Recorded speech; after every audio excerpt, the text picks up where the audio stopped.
সকলোকে নমস্কাৰ জনাই আজি মই মোৰ এটা সৰু ৰেচিপি আপোনালোকৰ ওচৰত শ্বেয়াৰ কৰিব লৈছোঁ। সকলোৱে জানে তথাপিতো মই দেখাইছোঁ মই কেনেকৈ বনাওঁ। মাটিমাহ লৈছোঁ, অলপ মাটিমাহ ধুনীয়াকৈ চাফা কৰি ধুই লৈছোঁ। তাৰপাছত মাটিমাহখিনি মই আধা ঘণ্টাৰ বাবে তিয়াই ৰাখিছোঁ আৰু তিয়াই ৰখাৰ সময়তে মই জহা কোমোৰা, কচু, বিলাহী, আদা নেহেৰু গোটেইখিনি মই ধুনীয়াকৈ চাফা কৰি লৈছোঁ আৰু মই ধুনীয়াকৈ পেষ্ট বনাই লৈছোঁ আদা নেহেৰু আৰু ৰেডি কৰি লোৱাৰ পাছত মই কুকাৰটো গেছত পাতি লৈছোঁ। কুকাৰত মই তিয়াই থোৱা মাটিমাহ আৰু লগত যিখিনি মই চব্জি ৰেডি কৰিছোঁ কাটি পিনে সৰু কচু, জহা কোমোৰা, বিলাহী গোটেইখিনি দিছোঁ। তাত আকৌ অলপ পানী দিছোঁ, পানী দি মই চিটি মাৰিব দিছোঁ।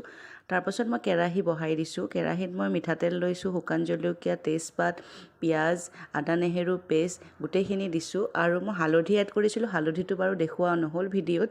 তাৰপাছত মই ধুনীয়াকৈ লৰাই লৈছোঁ আৰু বইল হোৱা মাটিমাহখিনি মই তাত দি দিলোঁ, চম্ভাৰ মাৰি দিছোঁ আৰু অলপ সময় মই লৰাই লৈছোঁ। আধা ঘণ্টামান সময় মই অলপ উতলিব দিছোঁ। তাত ঢাকনিখন অলপ সময় লগাই লৈছোঁ আৰু মই মোৰ থালখন ৰেডি কৰি লৈছোঁ।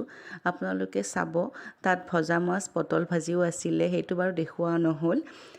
আৰু মোৰ থালখন আজিৰ এনেকৈ মই ৰেডি কৰি ল'লোঁ আৰু মোৰ চেনেলটো লাইক, শ্বেয়াৰ, ছাবস্ক্ৰাইব কৰি দিব।